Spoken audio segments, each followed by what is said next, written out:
విశిష్టతతో కూడినటువంటి ఒక పరిశుద్ధమైనటువంటి వాక్యంతో మాట్లాడబోతా ఉన్నాడు. ప్రియులరా, దేవుని నామంలో దేవుడు మనల్ని పిలిచింది ఎందుకు పిలిచాడు? దేవుడు మనల్ని పిలిచాడు. ఎందుకు పిలిచాడు అమ్మా? ఎందుకు పిలిచాడు కూడా తెలీదా? స్తోత్రం కలుగును గాక. మనల్ని ఆశీర్వదించడానికి పిలిచాడు. ఆశీర్వాదానికి దీవెనికి ఈ రోజున తేడా కలుసుకుందాం.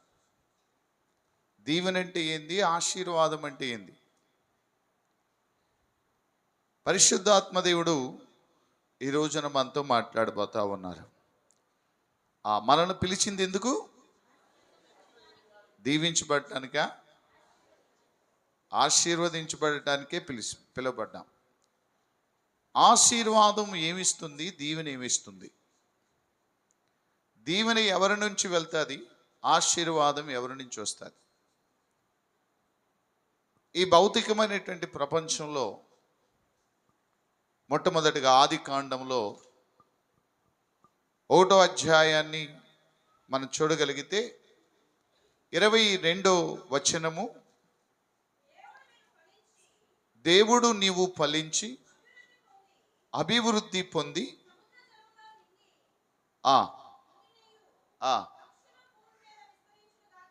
అనియు వాటిని ఆశీర్వదించును. దేవుని స్తోత్రం కలుగును గాక.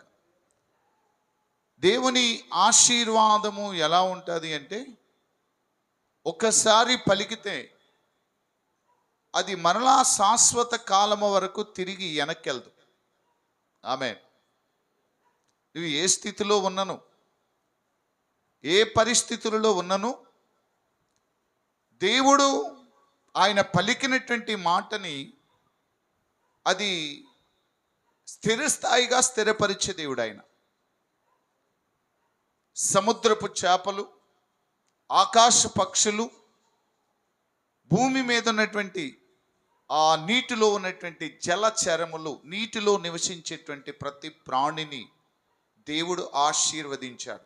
కనుకనే యుగాలు మారిన, జగాలు మారిన, కాలగతులు మారిన, భూమి మీద కాలుష్యం పెరిగిన, భూమి మీద ఎలాంటి కెమికల్ విష పదార్థాలతో పొలాల మీద, చెట్ల మీద పిచికారి చేసిన, భూమి మీద ఉన్నటువంటి ఆహార పదార్థములన్నీ ఆ వాయు కాలుష్యము ద్వారా విషపూరితమైపోయినా సరే, ఆ పక్షులు భూమి ఉన్నంత వరకు ఉంటానే ఉంటాయి.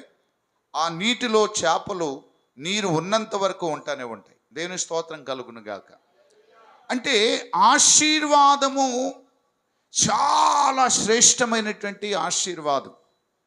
దేవుడు పలికినవన్నీ కూడా అద్భుతకరమైనటువంటి ఆశీర్వాదాలు. అవి మరలా వెనక్కి వెళ్ళిపోవు.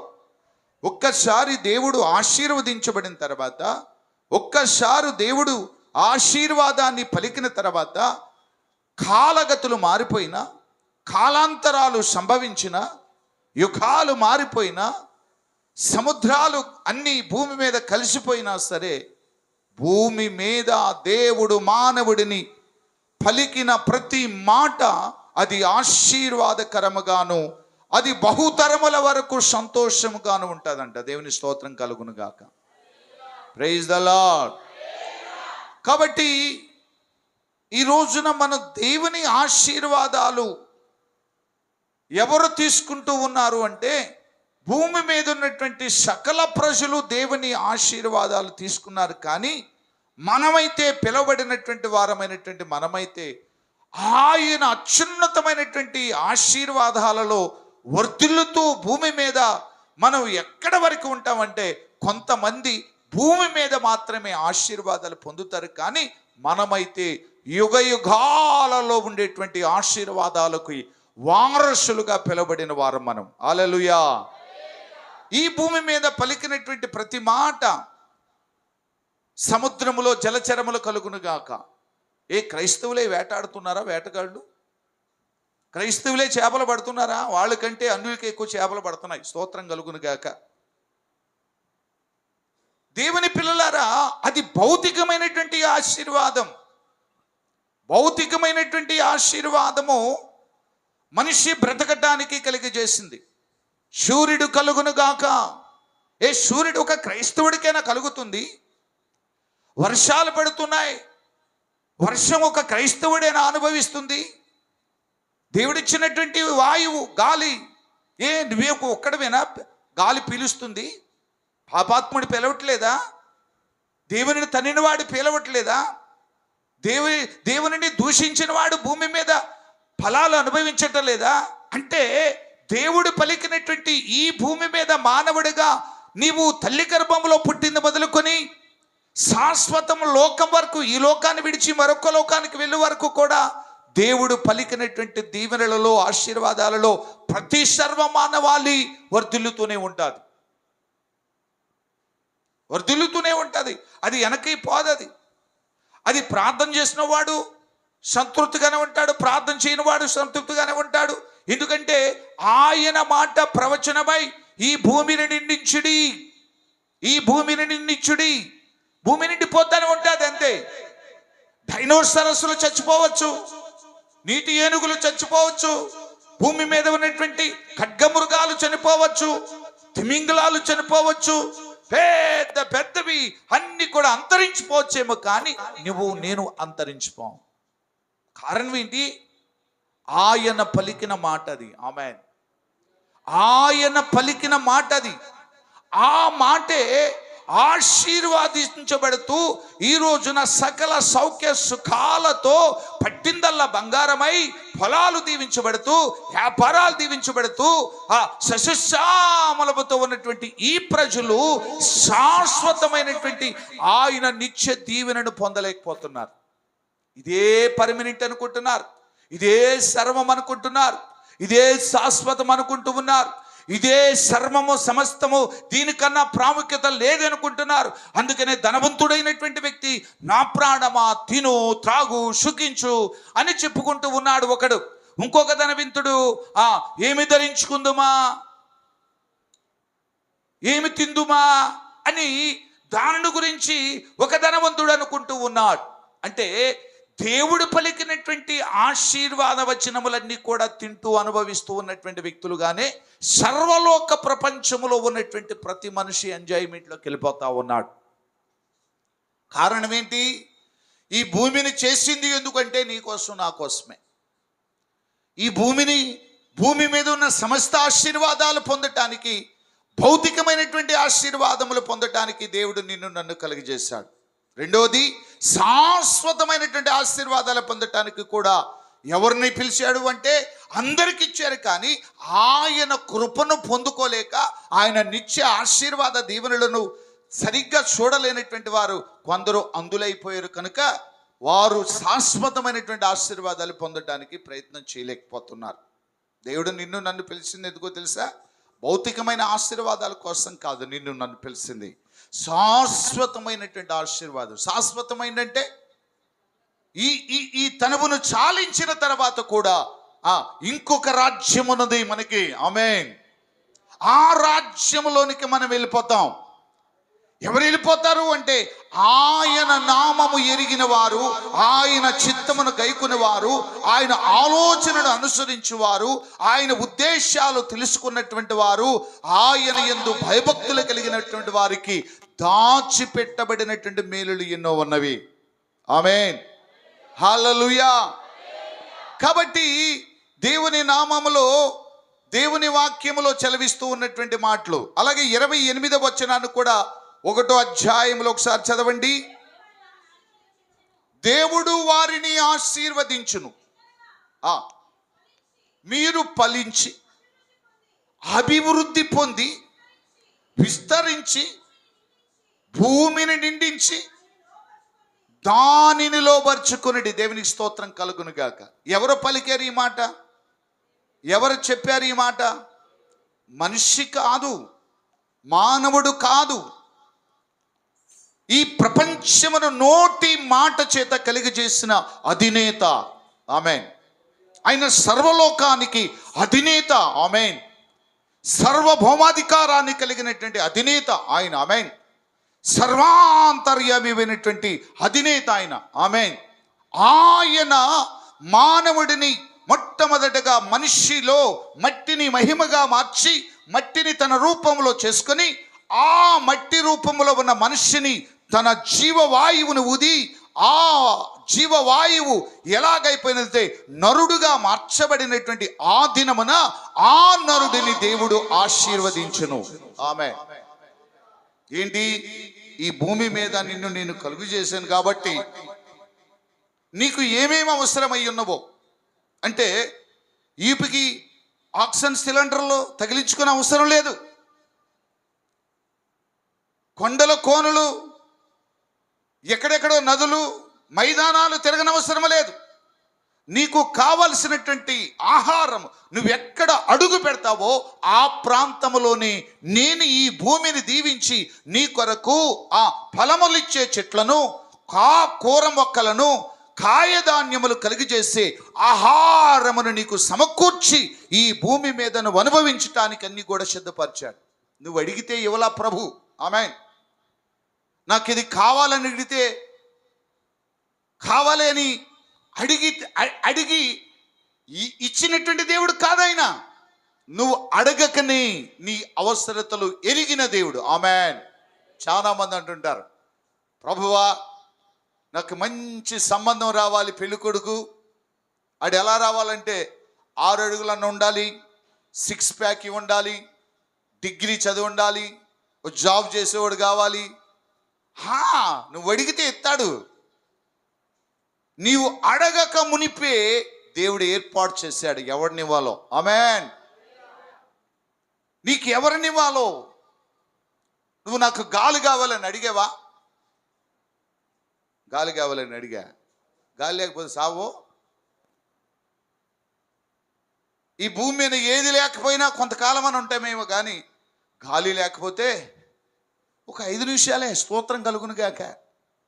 ఒక 5 నిమిషాలే 2 కాళ్ళు అలలా కొట్టేసుకొని ఒక మంచి గాలి పీల్చి ఆ పీల్చే లోపల అనంత వాయులో కలిసిపోతావు. స్తోత్రం కలుగును గాక.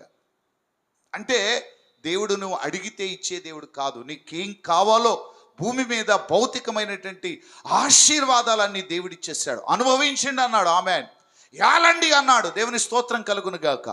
ఈ భూమి అంతటి నీ వర్షం చేశాను ఏలమున్నాడు. సముద్రపు చేపలను, భూ మృగములను, ఆకాశ పక్షులను వేలండి అన్నాడు దేవుడు. స్తోత్రం కలుగును గాక. ఆయన ఇచ్చిన ఆశీర్వాదమే సింహాలు ఈ రోజున మచ్చిక చేయబడుతున్నాయి. ఆమేన్. హల్లెలూయా.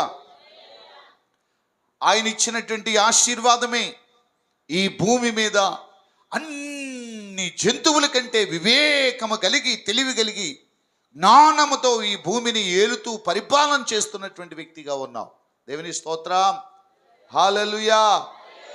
కాబట్టి మానవుని యొక్క దీవెన అనేటువంటిది చాలా మంది అప్పుడప్పుడు మనం చూస్తుంటాం. ఆ పెళ్ళైన తర్వాత మా పూర్వకాలంలో, ఇప్పుడు లేదు, ఆ అలవాట్లు అన్నీ పోయినాయి.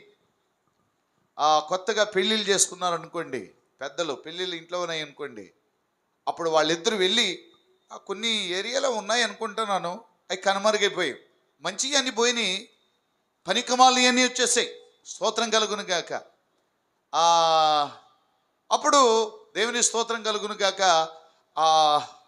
అప్పుడు పెళ్ళైన తర్వాత ఏం జరిగేది అంటే తల్లిదండ్రుల దగ్గరికి వచ్చి కాళ్ళను పట్టుకొని వాళ్ళ ఆశీర్వాదాలు, వారి దీవెనలు తీసుకునేవాళ్ళు. ఆమేన్. అప్పుడు వాళ్ళు కూడా అప్పుడప్పుడు చూడండి, ఆ తల్లిదండ్రులు అంతగా ఆశీర్వాదం లేదనుకోండి, ఒక 10 మంది సంతానం కలిగినటువంటి తల్లి ఉంటుంది. అంటే ముత్తీదుగా, అంటే భర్త చనిపోయినటువంటి ఇక ఆమె ఉంటే ఆమె దగ్గరికి వచ్చేదను ఆ బ్లెస్సింగ్స్ తీసుకుంటుంటారు. కొత్తగా కోళ్ళ కాపురానికి వస్తే ఆ తాలుబొట్లో ఆమె వేసుకున్నటువంటి ఆ నల్లపూసలు తీసుకొచ్చి ఈమె తాలుబొట్లో దొడుకుతుంటారు. స్తోత్రం కలుగును గాక. చేశారా? మీకు చేశారా? స్తోత్రం కలుగును గాక. దీన్ని ఏమంటారు అంటే దీవెన అంటారు. ఆమె ఈ మనుష్యులు దీవెన అనేటువంటిది ఎంతవరకు అంటే కొంతవరకే లిమిట్. ఆమేన్. కొంతవరకే లిమిట్గా ఉంటుంది. శాశ్వతమైనటువంటి ఆశీర్వాదం అనేటువంటిది నీకు రాదు. శాశ్వతమైనటువంటి ఆనందం, శాశ్వతమైనటువంటి ఈ భౌతికమైనటువంటి ప్రపంచంలో ఒక్కసారి ఆయన ఆశీర్వాదాలు పొందగలిగితే అద్భుతమైనటువంటి దీవెన ఎక్కడ దాకా ఉంటుందంటే, ఈ ప్రపంచమునే కాకోకుండా నువ్వు ఏ ప్రపంచంలోకి వెళ్ళినా, ఏ దేశానికి వెళ్ళినా సరే ఆయన దీవెన నీకు ప్రాప్తిస్తూనే ఉంటుంది. హల్లెలూయా. అందుకే దేవుని వాక్యం ఎలా చెప్తుంది, చదవండి. ప్రియులరా, ఆదికాండము 32వ అధ్యాయములోనికి రండి. ఆదికాండము 32వ అధ్యాయము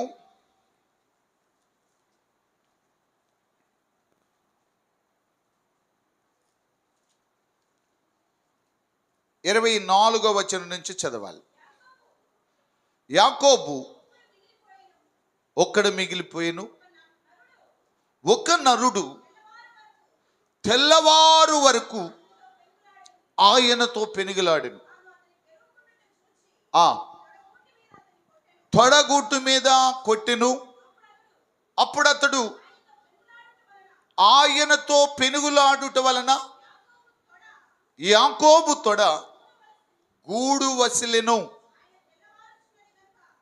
తెల్లవారుచున్నది కనుక నన్ను పోనిమ్మని అడిగిను. అప్పుడంటున్నాడు, నీవు నన్ను ఆశీర్వదించితేనే కానీ నిన్ను నేను పోనివున. నేను ఆయన నీ పేరేమనగా అతడు యాకోబు అని చెప్పెను. అప్పుడు ఆయన, నీవు దేవునితోనూ మనుష్యులతోనూ పోరాడి గెలిచితివి కనుక ఇక మీదట నీ పేరు ఇశ్రాయేలే గాని యాకోబు అనబడదని చెప్పిన. దేవునికి స్తోత్రం కలుగును గాక. ఇక్కడ ఒక మర్మాన్ని పరిశుద్ధాత్మ దేవుడు మనతో మాట్లాడుతున్నాడు. ఎవరితో పోరాడుతూ ఉన్నాడు? దేవునితో పోరాడుతున్నాడు. ఎందుకని? నన్ను ఆశీర్వదించమని పోరాడుతూ ఉన్నాడు. నీవు నన్ను ఆశీర్వదిస్తేనే కానీ నేను వెళ్ళనివ్వను. నీవు నన్ను కరుణించు వరకు, నీ కృప నాకు వచ్చే వరకు, నీ నీ నీ మనస్సు నా మీదకి వచ్చే వరకు, నీ అత్యున్నతమైనటువంటి దయా వాత్సల్యత నా మీద వచ్చే వరకు నేను నిన్ను విడిచిపోనివ్వను. సాధ్యమైతే నేను ఏమైనా అయిపోయినా కానీ, సాధ్యమైతే నేను ఈ భౌతికమైనటువంటి ప్రపంచంలో కనుమరుగైపోయినా కానీ నిన్ను మాత్రం నేను వదిలిపెట్టను. కారణం ఏంటంటే, వచ్చిన అవకాశాన్ని నేను జార విడుచుకోను అని యాకోబు దేవునితో పోరాడుతూ ఉన్నాడు. దేవుని స్తోత్రం కలుగును గాక. కారణం ఏంటి? యాకోబు ఏమైనా పేదవాడా? యాకోబు ఏమో దరిద్రుడా? యాకోబుకి ఏమో సంపద లేవా? యాకోబుకి ఏమో పిల్లలు లేరా? యాకోబుకి ఏమైనా భార్యలు లేరా? యాకోబుకి ఏమైనా దాసదాసీలు లేరా? యాకోబుకి దాసదాసీలు ఉన్నారు, యాకోబుకి పిల్లలున్నారు, యాకోబుకి భార్యలున్నారు, యాకోబుకి సర్వసంపదలన్నీ కూడా ఉన్నవి. తనకి సరిపోగా ఇంకా ఎక్కువై తన అన్న ఏశావుకి కొంత స్పెషల్ గిఫ్ట్గా అన్నకు కూడా పంపించినటువంటి వాడై ఉన్నాడు. ఇవేంటి? ఇది మనుష్యుని నుండి దీవెన పొందినటువంటి వ్యక్తిగా ఉన్నాడు. మనుష్యుని నుండి, ఆస్తి నుండి సంపాదించుకున్నటువంటి దీవెనలుగా యాకోబుకున్నవి. రెండోది ఏంటంటే, మానవ ప్రయత్నములో నీకు ఇల్లు ఉండొచ్చు, వాకిలు ఉండొచ్చు, ఉద్యోగం ఉండొచ్చు, నీకు జాబ్ ఉండొచ్చు, మంచి శాలరీ ఉండొచ్చు, ఇల్లు ఉండొచ్చు, వాకిలు ఉండొచ్చు, అన్నీ ఉన్నాయి. దావీదుకి ఏమి లేవు? అన్నీ ఉన్నాయి దావీదు కూడా. అందుకే కొండల వైపు ఏంటిది? కొండల వైపు ఏంటి? దేని కొరకు చూస్తున్నాడంటే శాశ్వతమైనటువంటి ఆశీర్వాదం కొరకు చూస్తున్నాడు దావీదు. ఆమేన్. శాశ్వతమైనటువంటి ఆశీర్వాదం. అది ఎలాగొస్తుందంటే, ఆయన యందు భయభక్తులు కలిగిన వారికి శాశ్వతమైనటువంటి కృప ఇచ్చే దేవుడు ఆయన. ఆమేన్. అందరికి రావు. దేవుని నమ్ముకున్న వాళ్ళకి అందరికి రావు. ఓ క్రైస్తవుడైనంత మాత్రాన రావు. క్రైస్తవుడు నిత్య రాజ్యంలోకి వెళ్ళడు.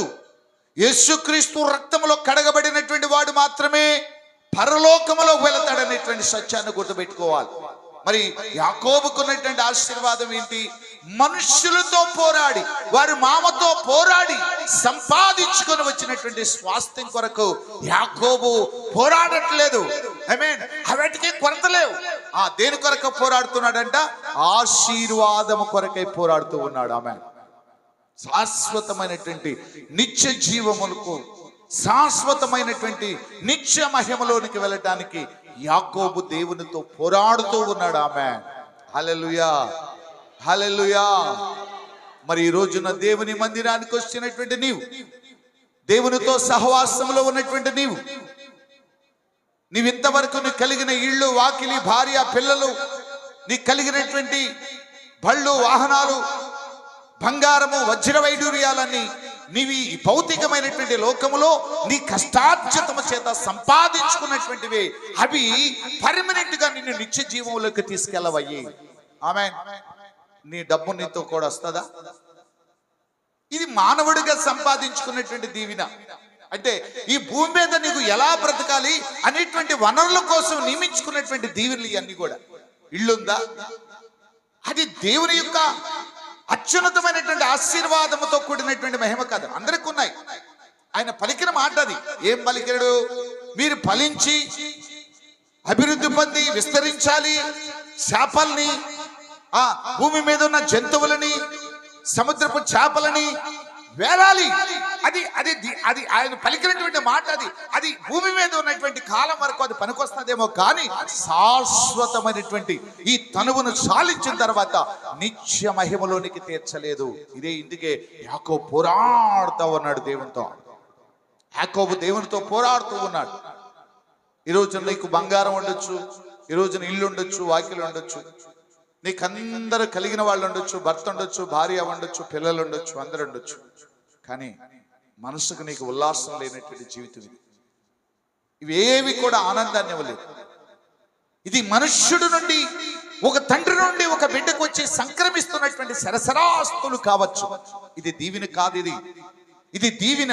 ఒకవేళ మనుష్యుడి నుండి వచ్చేటువంటి ఈ నీ తండ్రి నుండి వచ్చినటువంటి సరసరాస్తులు అనుభవించేటువంటి పరిస్థితులలో ఇది దీవెనకరం ఉంటుంది. కానీ శాశ్వతమైనటువంటి ఆశీర్వాదం ఏంటంటే అది ఎవ్వరు తినివేని ఆశీర్వాదం.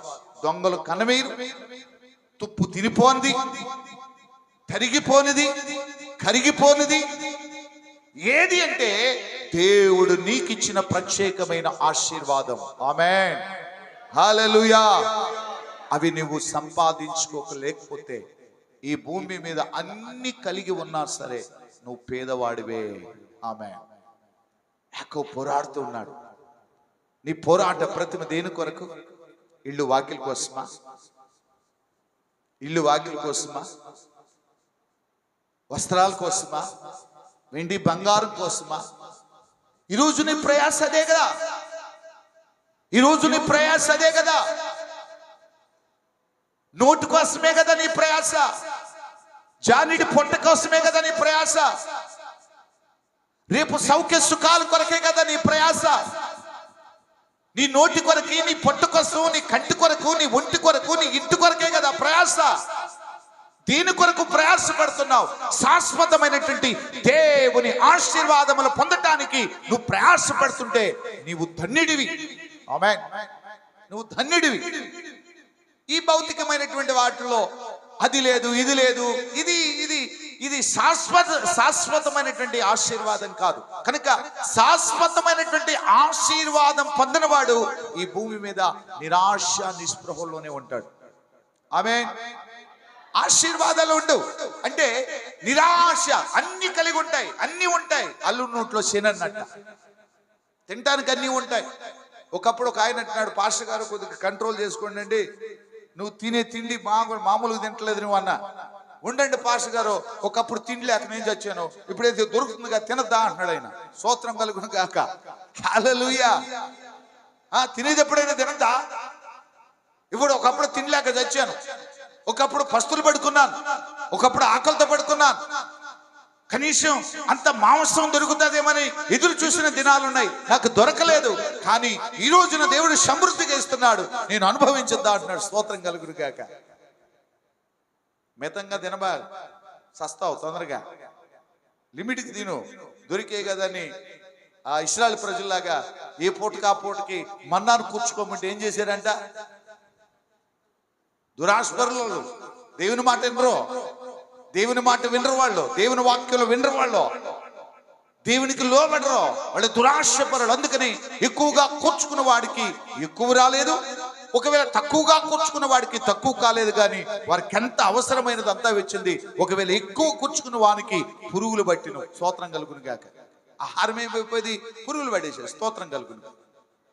కాబట్టి దేవుని యొక్క భౌతికమైనటువంటి ఈ అశాశ్వతమైనటువంటి లోకంలో జీవిస్తున్న నీవు నిత్య జీవం కొరకు ప్రయాసపడాలి, నిత్య జీవం కొరకు ప్రయాసపడాలి.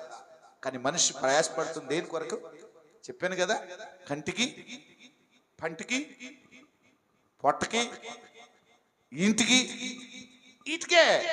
కోటి విద్యలు కూటు కొరకు అన్నట్లుగా నీ ప్రయాస దేని కొరకంటే అప్పుడప్పుడు చూడండి, 6 దినాలు కష్టపడతారు, 7వ దినమున ఆదివారం ప్రభు దగ్గరికి రావాల్సిన దినం. అప్పుడేమంటారు భక్తులు కొంతమంది, ఆదివారం పూట కూడా ఏం చేయాలి?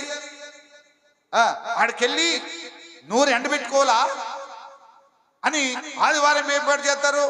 ముక్క సుక్క, స్తోత్రం కలుగును గాక కదా. ముక్కు ఉండాలి, సొక్కు ఉండాలి, స్తోత్రం కలుగును గాక.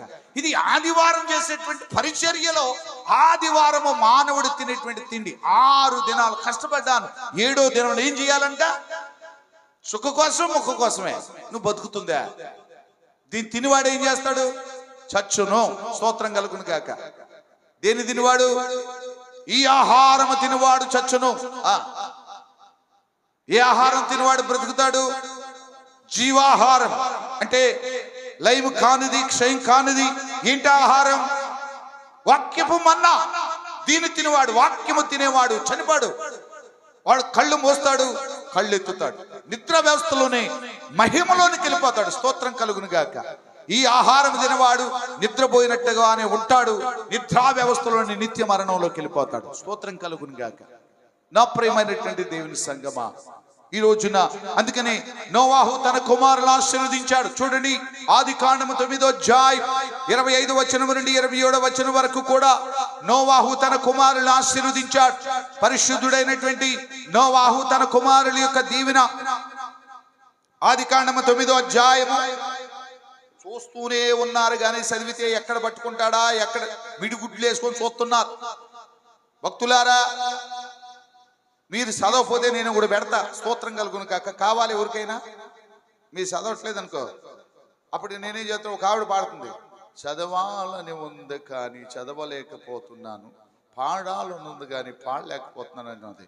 నేను కూడా ఒకటి చెప్పనా, మీరు అలా పుస్తకం పట్టుకొని అలా చూస్తున్నారు అనుకోండి, మీకు ఒకటి నేను చెప్పనా, చెప్పేదే కావాలా?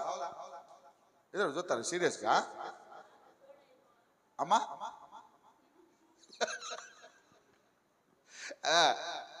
అందుకని బైబిల్ తీసినట్టు చదవడానికి చూడండి, ప్రయత్నం చేయండి. మన బెదరని పిల్లలు చెప్ప స్తోత్రం కలుగును గాక. ఆడవాళ్ళు చెప్పకూడదని భక్సం గారు సంఘం కాదుగా, స్తోత్రం కలుగును గాక. ఆడవాళ్ళు చదవద్దని చెప్పేవా? చదవమని చెప్తున్నావుగా, దేవుడు అవకాశం ఇచ్చాడుగా. స్త్రీ అని పురుషుడని భేదం లేదుగా.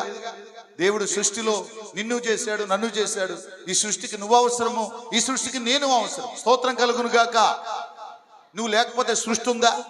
లేకపోతే నేను లేకపోతే సృష్టికి మూలం ఉందా? స్తోత్రం కలుగును గాక. ఇద్దరు అవసరమే, ఇద్దరు దేవుని బిడ్డలే, ఇద్దరు దేవుని కనపరచాల్సిందే. దేవుని స్తోత్రం కలుగును గాక. ఇందులో ఏం తేడా లేదు. పెత్తానంకి వచ్చేటప్పటికి స్త్రీ పురుషుడి కంటే కొద్దిగా తగ్గమన్నాడు, స్తోత్రం కలుగును గాక. పెత్తనాలని పురుషుడికి ఇచ్చాడు, స్తోత్రం. ఎక్కడ? ఇంట్లో కాదు, ఈ మందిరంలో, స్తోత్రం కలుగును గాక. ఇంట్లో ఎడితిరిగి మీదేలే, స్తోత్రం కలుగును గాక కదా. ఇంట్లో ఎవరిది పెత్తానం? అంతే మరి, స్తోత్రం అంతే. ఏదైనా ఒప్పుకుంది, స్తోత్రం కలుగును గాక. చికెనా చూద్దాం, మా ఇంట్లో మాత్రం మా అయిందేనండి, అంతేనా? స్తోత్రం అంతే అంతే. ఏమయ్యా బాబు, ఏది మీదేనండిగా చెప్తుందిగా. కాబట్టి ఇంటిలో పెత్తానం మీదే, మందిరంలో మీరు చేయకూడదు. అది దేవుని నమూనా, దేవుని శిరస్సు, దేవుని సంఘం, దేవుని శరీరం. దేవుని శరీరంలో మొట్టమొదటిగా పురుషుడు తన యొక్క మహిమలో నుండి ఉద్భవించినటువంటి వాడు పురుషుడు.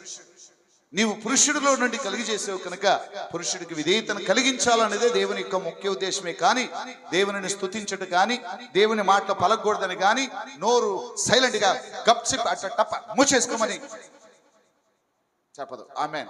ప్రాముఖ్యత ఏ సందర్భంలో చెప్పబడ్డదనేటువంటిది ప్రాముఖ్యత ఈ రోజున చాలా మంది తెలుసుకోవట్లేదు. ఎక్కడ ఏది ఉందో దానికి గుడ్డిగా వెళ్ళిపోతూ ఉన్నారు. దానికి అర్థం ఏంటి అనేటువంటిది సరిగ్గా తెలుసుకోలేకపోతున్నారు చాలా మంది. దేవుని స్తోత్రం కలుగును గాక. హల్లెలూయా. కాబట్టి నోవాహు తన కుమారుడిని ఆశీర్వదించును. ఎలా చదువు? మత్తు నుండి మేల్కొని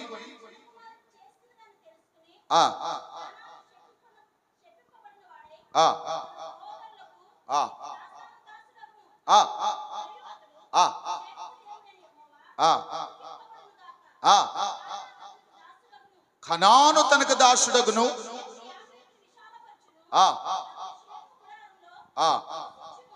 దేవునికి స్తోత్రం కలుగును గాక. ఎవరిని దీవించాడు దేవుడు? దేవుడు నోవాహు ఎవరిని ఆశీర్వదించి దీవించాడు? అమ్మా, షేము యాపేతు ఆశీర్వదించును. ఇంకోటి ఏమయ్యాడు? కనాను శపించబడిన వాడయ్యాడు. ఆమేన్. హల్లెలూయా, హల్లెలూయా. షేము యాపేతు ఆశీర్వదించబడ్డాడు. ఎందుకో తెలుసా ప్రియులారా? లేవి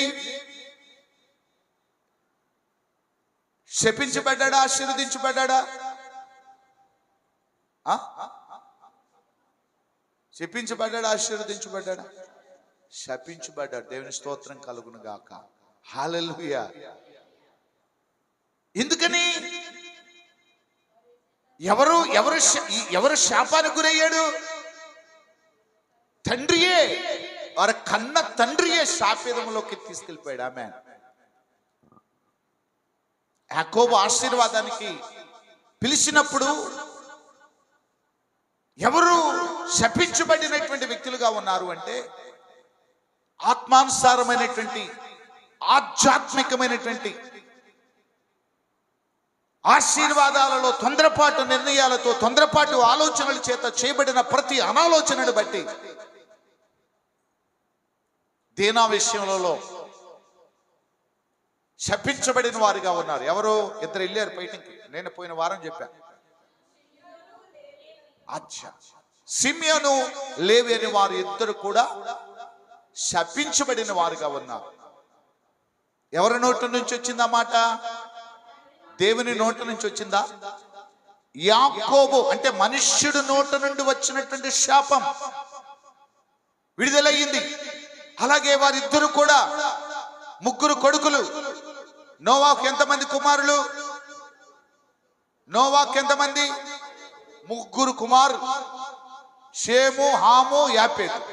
ఈ ముగ్గురు కుమారుల్లో ఒకడు శపించబడిన వాడై ఇద్దరు ఆశీర్వదించబడినటువంటి వ్యక్తులుగా ఉన్నారు. అంటే ఒక పరిశుద్ధుడు నోట నుండి వచ్చేటువంటి శాపం ఎక్కడ దాకా ఉంటది అంటే ఈ భౌతికమైనటువంటి భూమి మీద వరకే ఉంటది. ఆమేన్. మళ్ళా ఆ శాపమును ఆశీర్వాదకరంగా మార్చగలిగిన వాడు ఎవడు? నీ సృష్టికర్త అయిన దేవుడు. ఆమేన్. నరుడు నోట నుంచి వచ్చు ప్రతి శాపమును ఆశీర్వాదకరంగా మార్చువాడు. కొంతమంది చూడండి, మాంత్రికులు, తాంత్రికులు, వీళ్ళందరూ కూడా శాపాన్ని అంటే నువ్వు చక్కగా ఒక ఉన్నతమైన దీవెనలు పొందుతూ ఉన్నప్పుడు నిన్ను చూసి వారవలేనటువంటి వాడై నీ మేనికి కొన్ని దయ్యములను, శక్తులను విడుదల చేసి నీ ఆశీర్వాదాన్ని అడ్డగిస్తానికి ప్రయత్నం చేస్తాడు వాడు. ఆమేన్. మరలా ఆశీర్వాదాన్ని, ఆ శాపాన్ని ఎవరు మరలా ఆశీర్వాదకరంగా మారుస్తాడంటే దేవుడే. హల్లెలూయా, హల్లెలూయా.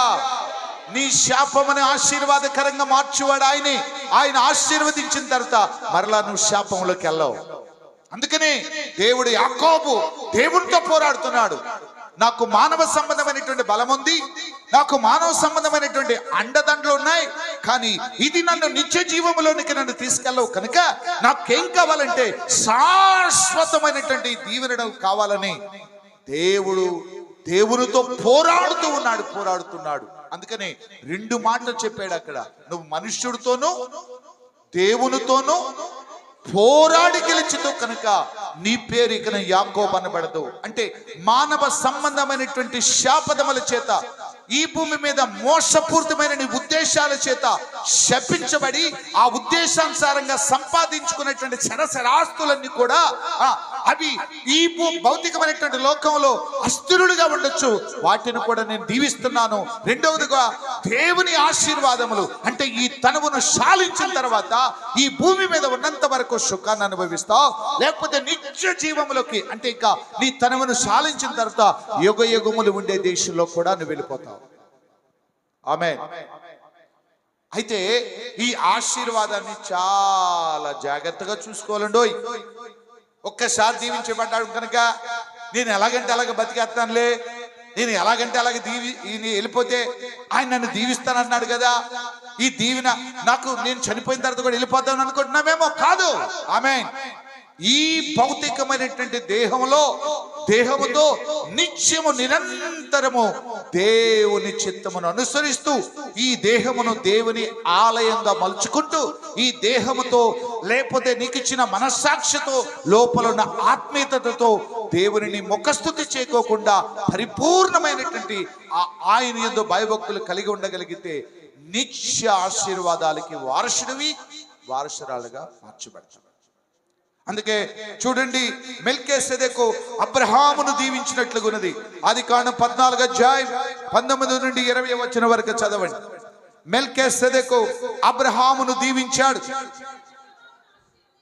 అమ్మా, అప్పుడు అతడు అబ్రహామును ఆశీర్వదించి ఆకాశమునకు భూమికిని సృష్టికర్త అయిన సర్వోన్నతుడైన దేవుని వలన ఆశీర్వదించబడదు గాక అని చెప్పెను. ఈయన ఎవరు అంటే, మెల్కీసెదెక్ అంటే ఎవరంటే వంశావళి లేనివాడు, తల్లిదండ్రులు లేనివాడు. ఆమేన్. ఈయన క్రమము చొప్పునే అబ్రహాము దశమ భాగములను, మెల్కీసెదెక్ క్రమం చొప్పునే ఆ దశమ భాగమని చెప్పి రాయక మునిపే అబ్రహాము దేవునికి 10వ వంతునిచ్చాడు. దేవుని స్తోత్రం కలుగును గాక. ఈ రోజున దశమ భాగాలు అనేటువంటివి పిల్లరా ఈ మెల్కీసెదెక్ క్రమం చొప్పునే దశమ భాగాలు ఇవ్వాలి. దేవుని స్తోత్రం. హల్లెలూయా, హల్లెలూయా. కాబట్టి మెల్కీసెదెకు దేవుని అబ్రహాముని ఆశీర్వదించెను. ఆమేన్. రెండవది ఇస్సాకు యాకోబును దీవించుట. 27వ అధ్యాయము ఆదికాండం 27. ఇస్సాకు వృద్ధుడై 27వ వచనం నుంచి అతడు దగ్గరకు వచ్చి అతనుడు ముద్దు పెట్టుకొనెను. అప్పుడు అతడు వస్త్రములను వాసన చూచి అతనిని దీవించి ఇట్లనెను, ఇదిగో నా కుమారుని సువాసన యెహోవా దీవించిన చేను యొక్క సువాసన వలె ఉన్నది. హల్లెలూయా, హల్లెలూయా. 2 చేతులు ఉన్నవాళ్ళు దేవునికి స్తోత్రం కలుగును గాక. మరి ఎవరు దీవించాడు? ఇస్సాకు యాకోబును దీవించాడు. అప్పుడు ఏశావు ఎక్కడికి వెళ్ళిపోయాడు? అరణ్యములో వేటాడి తన తండ్రికి రుచికరమైనటువంటి భోజ్యమును సిద్ధపరచటానికి ఏశావు అరణ్యములోకి వెళ్ళిపోయిన తర్వాత తన తల్లి మరి యాకోబుకి చెప్పినటువంటి సలహా సూచనను బట్టి మరి తన మందలో ఉన్నటువంటి 2 మేకలను తెచ్చి తనను వధించి, మరి వధించబడినటువంటి తర్వాత వచ్చినటువంటి ఆ మేక చర్మాన్ని యాకోబుకు చుట్టిన తర్వాత మరి ఎక్కడ పంపించింది? తండ్రి ఎవరు? ఇస్సాకు దగ్గరకు పంపించింది. దేవుని స్తోత్రం కలుగును గాక. అప్పుడు వాసన చూశాడంట. వాసన ఎట్లుంటే చెప్పండి? మేక వాసన. స్నానం చేస్తుంది అది. 1 వేస్తుంది, 2 వేస్తుంది, దాంట్లోనే పడుకుంటుంది కదా. ఒకసారి వాసన చూడండి. మేక ఎంత కమ్మనాసన ఉంటుందా? వీడికి కళ్ళే కదా, ముక్కులు కూడా పాడైపోయినట్టుకుంది, కోవిడ్ వచ్చినట్టుకుంది వీడికి కదా. కోవిడ్ టైంలో ముక్కులు పనిచేసాయా? ముక్కులు ఏం పని చేయలే. కోవిడ్ టైంలో ముక్కులు అసలు పాడైపోయినాయి, ఏ వాసన లేదు, నాలుక పని చేయలా, ఏది పని చేయలా. మరి యాకోబు ఇక వాసన చూసాడంట. వాసన చూస్తే ఎలా ఉంది? దేవుడు దీవించిన చేను సువాసన వలె ఉన్నదంట. ఆమేన్, ఆమేన్.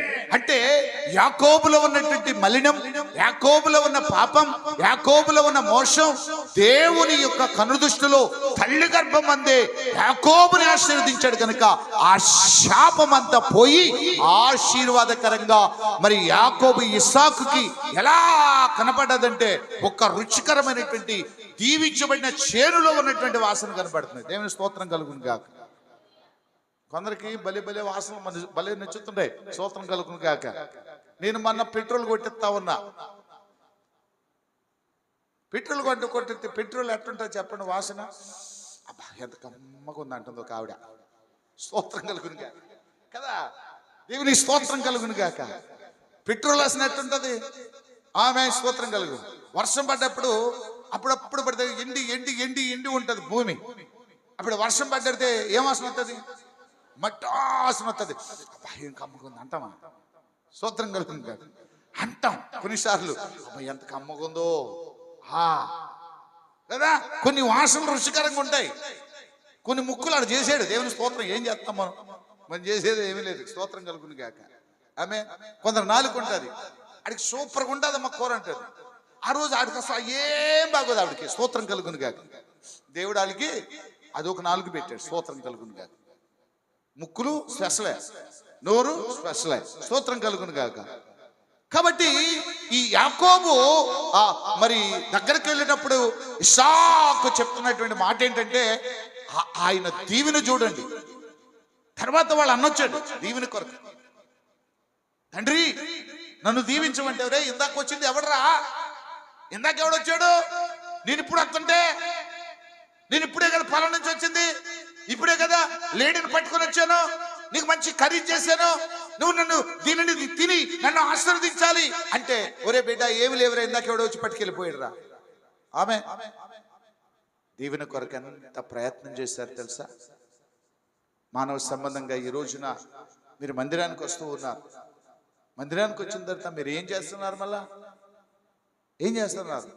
కొంతమంది ప్రార్థన చేసుకోకుండా వెళ్ళిపోతుంటారు. కొంతమంది చాలా బిజీగా ఉన్నారులే, ఇవాళ కాకపోతే వచ్చే వారం దీవెన పొందొచ్చు కదా. ఈ రోజు కూడా ఆ రోజే, ఈ రోజు దీవెన ఆ రోజే. ఆ దీవెనలు లేకపోతే నీ భౌతికమైనటువంటి వ్యాపారాలలో నష్టాన్ని చవిచూస్తావు. ఆమేన్. దైవజనుడు ఎవరు అంటే ఆత్మీయ నాయకుడు, ఆత్మీయ తండ్రి. ఆయన దీవెనలు మీరు తీసుకొని వెళ్ళగలిగితే ఈ వారమంతా ఒక ఉన్నతమైన దీవెనలతో వర్ధిల్లుతూనే ఉంటారు. ఆమె స్తోత్రం కలుగును గాక. అలా దీవించగలలేదు అనుకోండి, ఏదో కోల్పోయినట్లుగా, ఏదో ఒక అనుభూతి, ఏదో ఒక ఒంటరితనం, ఏదో గలిమిలి, ఏదో ఒక తొందర.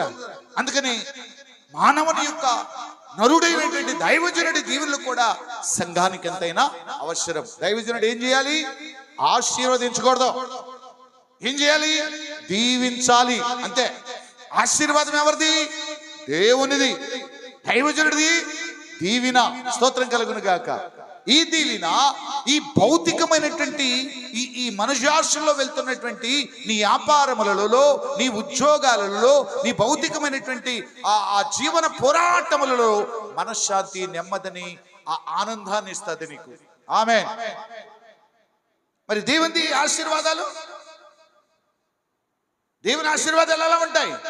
అది వర్ణింపచక్కము గాని ఆశీర్వాదం ఈ భూమి మీద పరలోకమందున కూడా ఇద్దరిది యాడ్ అవ్వాలి. దైవజనుడు దీవెన నీకు ఉండాలి. అందుకని చెప్తున్నాడు, యేసు ప్రభువు భూమి మీదకి వచ్చినప్పుడు ఏం చేయబడ్డాడు? దేవుని దయ్యందును మనుష్యుల దయ్యందును వర్ధిల్లాడా లేదా? వర్ధిల్లాడా లేదా? ఇప్పుడు నీకేం కావాలి? దేవుని దయ కావాలి లేదా? దైవజనుడు దైవనా వదా?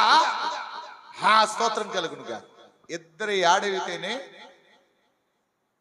ఈ భూమి మీద నుంచి, ఈ భూమి మీద రెండు శాశ్వతమైనటువంటి నిత్య జీవంలో ఒక ఆశీర్వాదాన్ని తీసుకుంటాం.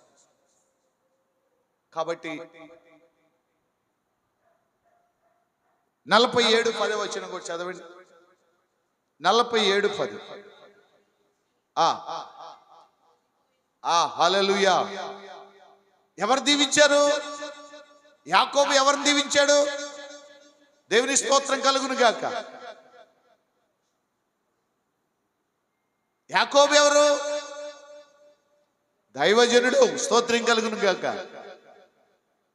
మరి ఆయన తిండి గింజలు లేకుండా ఆయన ఇక్కడికి వస్తే ఫరో ఏం చేశాడు? వెయిట్ చేశాడు. దైవజనుడి కోసం వెయిట్ చేశాడు అంతే. ఆమె వెయిట్ చేసి ఏం పొందాడు? దీవెన పొందిన తర్వాత ఫరో అక్కడి నుంచి వెళ్ళిపోయాడు. ఆమె యాకోబు కొరకు, యాకోబు దీవెన కొరకు కనిపెట్టాడు. ఆమె మానవుని దీవెనే నీకు అవసరమైతే ఇంకా సర్వశక్తి కలిగినటువంటి దేవుని ఆశీర్వాదాలు ఎంతగా నిన్ను ఆనందింపజేస్తాయో తెలుసా నీకు? అది యుగయుగాలు నిరంతరము నిత్యము నీ కుటుంబానికి ఒక ప్రత్యేకించబడి ఇక నీ వ్యాపార ఫీల్డ్లో ఇంక వెనక్కి తిరిగి చూడవు. నీ ఉన్నతమైన బిజీ షెడ్యూల్లో వెనక్కి జరిగి చూడవు. అత్యున్నతమైనటువంటి స్థాయిలలో ఏ దేవుని ఆశీర్వాదాలు పొందినటువంటి వారు ఈ మానవుని ఊహగా కూడా అందనటువంటి యొక్క ఆ బ్లెస్సింగ్స్ లోకి వెళ్ళిపోతూ ఉంటారు మనుషులు. ఆమేన్. యెహోవా ఆశీర్వాదం ఏం చేస్తుంది? నీకు ఐశ్వర్యాన్ని ఇస్తుంది. యెహోవా ఆశీర్వాదం ఐశ్వర్యాన్ని ఇస్తుంది. ఐశ్వర్యం అంటే తరిగిపోని, కరిగిపోని, తుప్పు పట్టని, దొంగలు కన్నవేసి దొంగలని ఆ శాశ్వతమైనటువంటి ఐశ్వర్యం దేవుడు ఇస్తాడు. ఆమేన్. అది దేవుని ఆశీర్వాదమును నువ్వు సంపాదించుకోవటానికే ఈ రోజున మందిరానికి నువ్వు రావాలి. దైవజనుడు దీవెనలను సంపాదించుకోవటానికి దేవుని మందిరంలోకి రావాలి. ఆయన ఏ మాట చెప్పునో అది జరుగునుగాక. ఆమేన్. మన ఇంటికి వచ్చుచూ పోవుచున్నటువంటి దైవజనుడు భక్తి కలిగిన దైవజనుడు గనుక ఆయన ఏ మాట చెప్పునో ఏది పలుకునో అది జరుగునని నేను ఎరుగుదును. స్తోత్రం కలుగునుగాక. దైవజనుడు మాట వినాలి, దేవుని మాట వినాలి. ఈ ఇద్దరు మాట విన్న కుటుంబం ఆశీర్వాదాలు, యుగయుగాలు ఉండే ఆశీర్వాదాలలో ఈ భూమి మీద అక్కడ దీవించబడతావు. దైవజనుడు మాట వినకపోయినా ఈ భూమి మీద ఏదో బతుకుతావు, చచ్చిపోతావు. ఆమేన్. పరిపూర్ణమైన ఆశీర్వాదాలు, దీవెన, ఆనందము, మనశ్శాంతి, నెమ్మది లేని బ్రతుకు ఏదో బ్రతుకుతుంటావు. ఆమేన్. ఏదో బ్రతుకుతుంటావు కదా. ఏదో అంటే ఏదో పట్టెడు అన్నం, ఏదో గాలి, ఈ నీరు, ఏదో అందరిలాగా జీవించి పొట్టలోని చెదులు పుట్టదా గెట్టదా? పొట్టలోని చెదులు ఎందుకు పుట్టింది, ఎందుకు చచ్చిపోయిందో దానికే తెలియదు. చెదులకు తెలుసా ఎందుకు పుట్టింది? అది ఎందుకు పుట్టింది? కొద్ది కాలమే ఉంటుంది. చెదలు ఎక్కువ కాలం బతకదు. కొద్ది కాలం బతికింది, తర్వాత చచ్చిపోతుంది. అసలు ఎందుకు పుట్టిందో ఎందుకు చచ్చిపోయిందో దానికి అర్థం కాలేదంట. స్తోత్రం కలుగును గాక. అలాగే భక్తిహీనుడు కూడా ఎలా పుట్టాడో, ఎందుకు పుట్టాడో, ఎందుకు చచ్చిపోతున్నాడో దేనికి అర్థం కాదు. అంటే నిస్సారమైన వ్యక్తిగా, మనుషుల దీవెనలు, దేవుని ఆశీర్వాదాలు పొందలేనటువంటి వ్యక్తి జీవితంలో నిస్సారంగా కనపడతాడు. ఏదో కోల్పోయిన తనం, ఒంటరితనం, మనశ్శాంతి ఉండదు, ప్రశాంతత ఉండదు.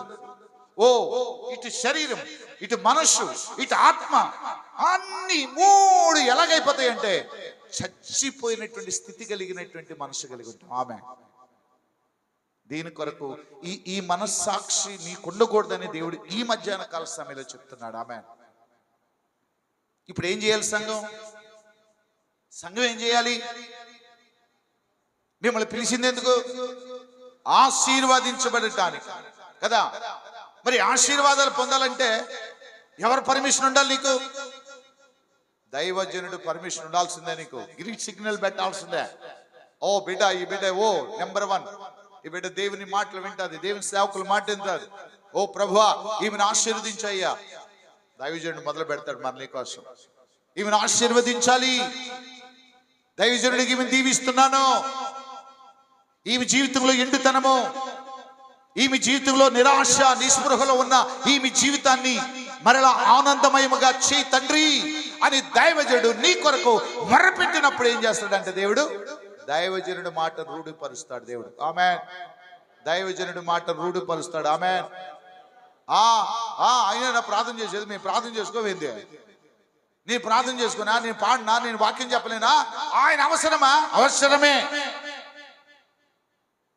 మోషే అక్క కూడా ఎవరావిడ? మిరియాము ఏమైంది చెప్పు? ప్రవక్తిని. స్తోత్రం చెప్పాలి. మిరియాము ఎవరు? ప్రవక్తిని. ఆమె అప్పుడు ఏం చేసింది? నేను ప్రవక్తిని, నేను ఏం చేసిన జలమవుతుంది. ఏంటిరా? అరే తమ్ముడు, నీ ఇష్టం అనుకుంటున్నావు రా, నేను నీకేనా దేవుడు? నాకు దేవుడు కదా అన్నది. స్తోత్రం కలగను గాక. అంటుండగానే స్తోత్రం ఏం జరిగింది? అమ్మా ఎక్కడ వచ్చింది కుష్ఠరోగం? స్తోత్రం కలుగును గాక. నొదట నుష్టు కుష్ఠరోగం కలిగింది. మిరియాము అయితే మిరియాముగా నుండో పిలువబడిన వాడు, అతను ఏర్పరచుకున్నటువంటి వ్యక్తి కాబట్టి దైవ భయము కలిగిన వ్యక్తి వలె దేవుని సంపూర్ణతను పొందుతూ దేవుని ఉద్దేశాలను అనుసరిస్తూ ఎలా ఉండాలంట? ఈ భౌతికమైనటువంటి లోకంలో నీవు సుఖంగా ఆనందంగా బ్రతకాలంటే నువ్వు ఎక్కడికి రావాలి? ఎవరి దీవులు తీసుకోవాలి? నీకు ఒక సమస్య వచ్చింది, ఎవరి దగ్గరికి కాంటాక్ట్ అవ్వాలి? ఎవరి దగ్గర కాంటాక్ట్ అవ్వాలి? అన్ని జనుల వలె లోకంలోకి వెళ్ళొచ్చా? అన్ని జనుల వలె లోకంలోకి వెళ్ళొచ్చా? నాకు తీర్పు తీర్చండి అని అన్ని జనుల దగ్గరికి వెళ్ళొచ్చా? వెళ్తే ఏమవుతుంది? దైవజనులు దీవులు పోగొట్టుకుంటావు. ఆ తర్వాత ఆ దీవుని కొరకు వెలుగెత్తి మొరపెడతావు. ప్రభు కూడా వినడు. స్తోత్రం కలుగును గాక. నీకు తెలుసో లేదో, దైవజనుడు దీవుని కొరకు ఎవరు కనిపెట్టారు? ఎవరు వచ్చారు? ఇందాక వాక్యం చెప్పాను. పర్రో పర్రో పర్రో పర్రో నిలబడ్డాడు అంతే. ఎవరు పర్రో? చక్రవర్తి. రోమా సామ్రాజ్యానికి, ఐగుప్తు దేశానికి మహా చక్రవర్తిగా ఉన్నటువంటి దైవజనుడు. ఆ వ్యక్తి ఎవరి దీవుల కోసం వచ్చాడు? తిండి లేక గింజ అక్కడ బతకలేక ఎక్కడికి వచ్చాడు? ఐగుప్తులోకి వచ్చాడు. ఎవరు వచ్చారు? యాకోబు వచ్చాడు. యాకోబు దీవెన కొరకు చేతులు కట్టుకుని నిలబడ్డాడు. స్తోత్రం కలుగును గాక. దైవజనుడి దీవెనలు అంటే నీకు ఆషామాష కాదేమో.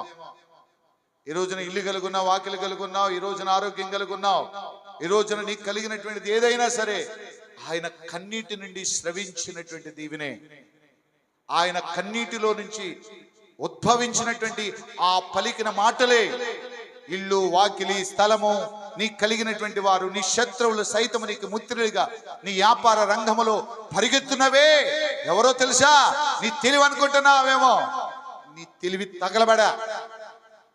నీ దైవజనుడు దీవించిన ఆ దీవిని ఈ భూమి మీద నీకు, ఈ భూమి మీద కాకుండా పరమ మహిమలోనికి వెళ్ళటానికి కలిగజేసినటువంటి దీవిన, ఈయన దీవిన, ఆ తండ్రి ఆశీర్వాదం. ఈయన చెప్తేనే ఆయన దీవిస్తాడు. స్తోత్రం. దైవజనుడు లేకుండా కుదరదు. దైవజనుడు మురుకబడి నీ పేరట చెల్లిస్తేనే నీ పాపం పోతుంది.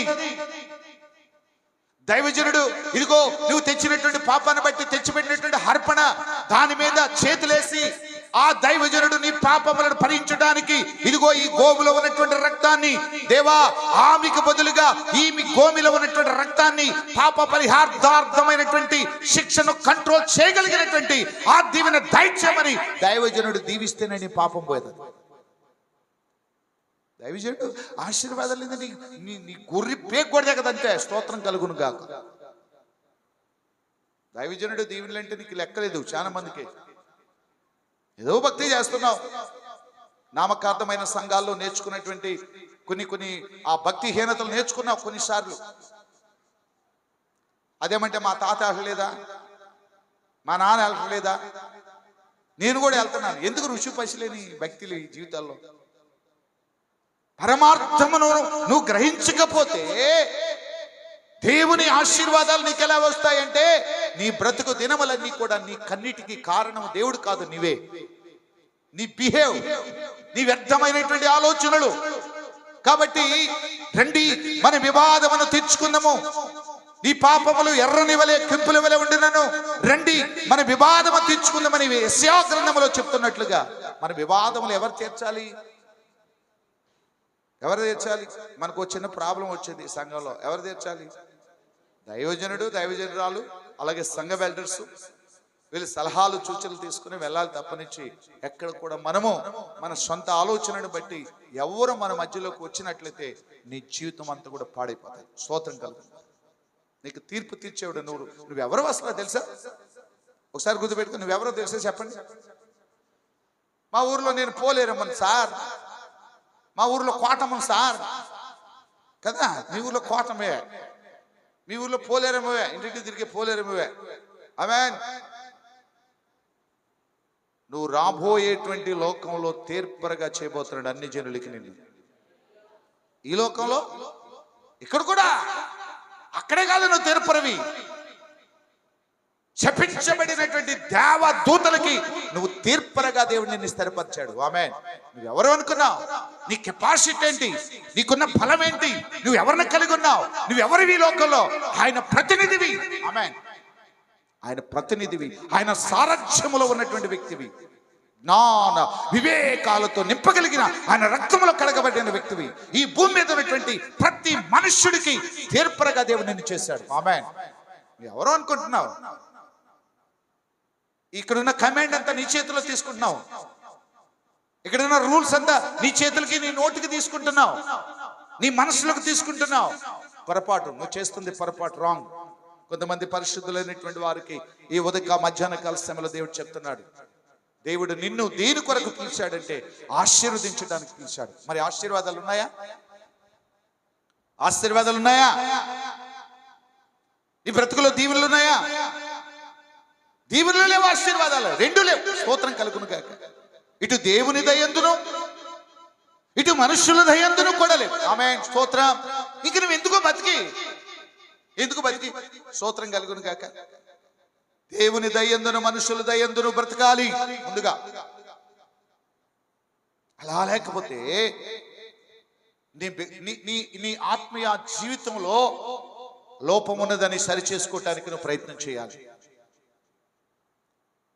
యాకోబు దీవించలేదు, ఆశీర్వదించట్లేదు దేవుడు. ఆమె ఆశీర్వాదం కొరకు పెరుగెడుతున్నాడు. దీవెనలు ఉన్నాయి, ఆమె దీవించలేదు, ఆశీర్వదించలేదు. ఎందుకని?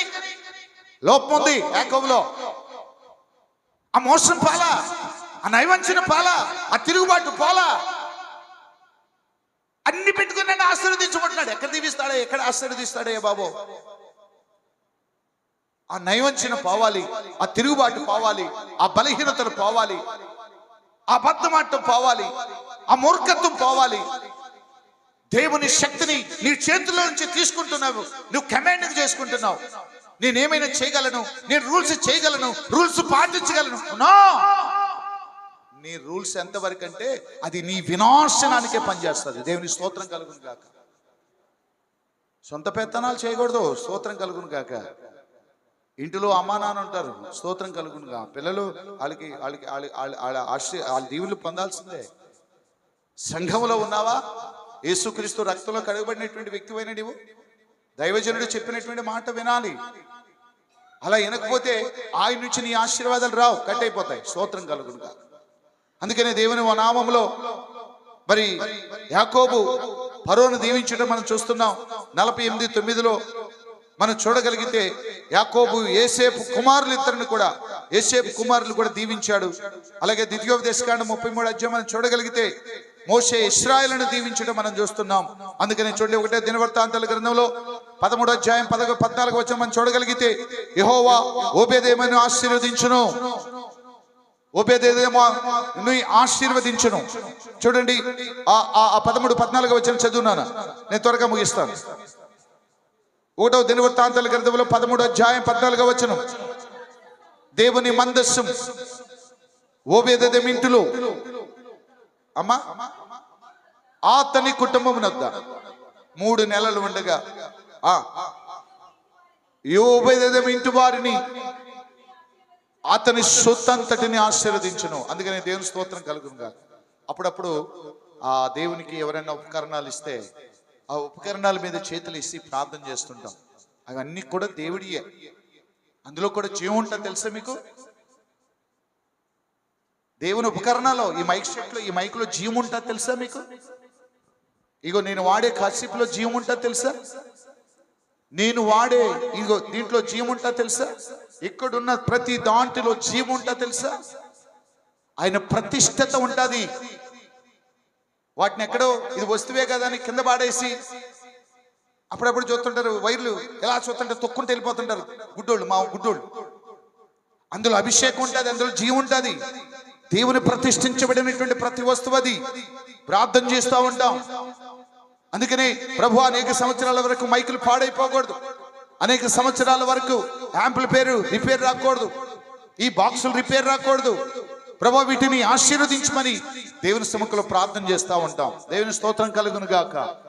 అంటే ఇక్కడ చూడండి, ఓబేదేము ఇంటి వారిని అతని సొత్తంతటిని ఆశీర్వదించును. అది నీ వ్యాపారంలో నువ్వు వాడే వాహనాన్ని దీవించాలి, నీ బైక్ను ఆశీర్వదించాలి, నువ్వు వెళ్ళే వెహికల్ని ఆశీర్వదించాలి.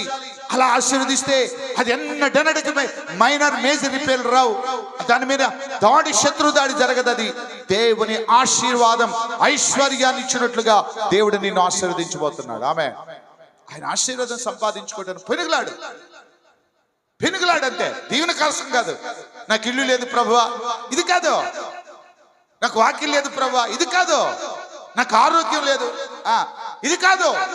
ఇది మానవ సంబంధమైనటువంటి నరుడి నుండి కలిగేటువంటి ఇది కొద్ది కాలం మాత్రమే ఉంటది. కానీ ఆ శాశ్వతమైనటువంటి నిత్య ఆశీర్వాదం అనేటువంటిది యుగ యుగాలలో ఉన్నతమైనటువంటి పురోగమమును దేని ద్వారా వస్తుందంటే ఆయన అనుగ్రహం పొందగలిగినటువంటి ఆశీర్వాదం. యాకోబు ఇదే చేశాడు. యాకోబు ఇదే పెనుగులాడాడు. ఇచ్చిందాక వదిలిపెట్టలేదు. నువ్వు కూడా ఇచ్చిందాక పెనుగులాడాలి. నన్ను ఆశీర్వదించే వరకు కూడా నేను వదిలిపెట్టును. ఆయన రే బాబు తెల్లారిపోతుందిరా, వదిలిపెట్టరా, నీ దండం పెడతానురా. ఆహా కుదరదు, నువ్వేమైనా ఏడు, ఏమైనా చేసుకో, నన్ను ఆశీర్వదిస్తే నేను వదిలిపెడతాను. ఆశీర్వదించడానికి పిలువబడినటువంటి వాళ్ళారా, నీ జీవితం ఎందుకు ఎండిపోతుంది? నీ బ్రతుకులో నిరాశ ఎందుకు కలిగింది? ఎందుకు నాకు శపించబడుతున్నా? ఇది తెలుసుకోగలిగితే దేవుని యొక్క ఆశీర్వాదాలు ఈ మధ్యాహ్న కాల సమయంలో తీసుకుని వెళ్ళిపోవటానికి దేవుని ఆత్మ నిన్ను వెంటాడుతూ ఉన్నది. ఈ రోజున 2 ప్రశ్నలు వేసుకో. నీ జీవితంలో ఎందుకు నిరాశ కలిగింది? నీ జీవితంలో, నీ బ్రతుకులో ఎందుకు దీవెనలు దూరమైపోతున్నాయి? ఆయన ఎందుకు నీకు ఆయన అనుగ్రహాన్ని సంపాదించుకోలేకపోతున్నావు?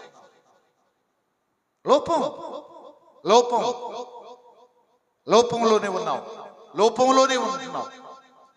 కనుక ప్రభు ఈ రాత్రి మధ్యాహ్న కాల సమయంలో ప్రభు చెప్తున్నాడు, ప్రభు దగ్గరికి రావాలని ప్రభు నిన్ను ఆశీర్వదిస్తున్నాడు. ఎందుకంటున్నాడు 2 సమూయేలు 7:29 మనం చూడగలిగితే అక్కడ దావీదు ఒక చక్కని మాటలు చెప్తున్నాడు. చదవండి.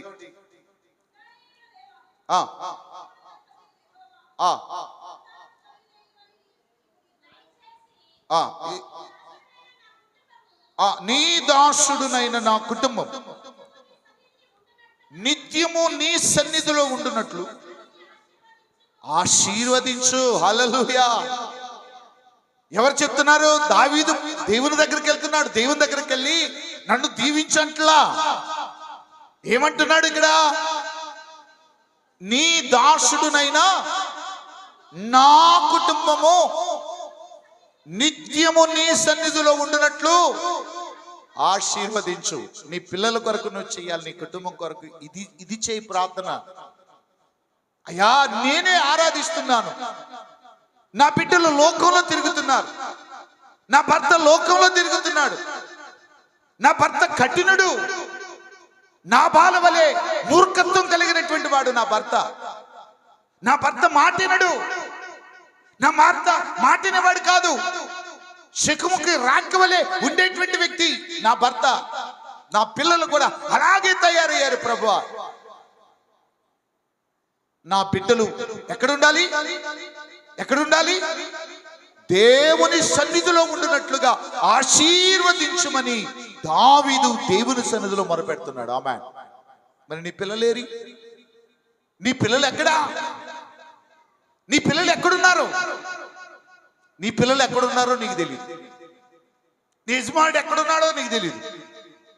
అంటే కొద్ది రోజులు బాగా ప్రార్థన చేస్తాం. పాస్టర్ గారు చెప్పాడు కాబట్టి ప్రార్థన చేస్తాం. ఇక అక్కడి నుంచి వదిలేస్తాం. నేను పట్టించుకోం. ఒక కరుపరితే పరిగెడతాం.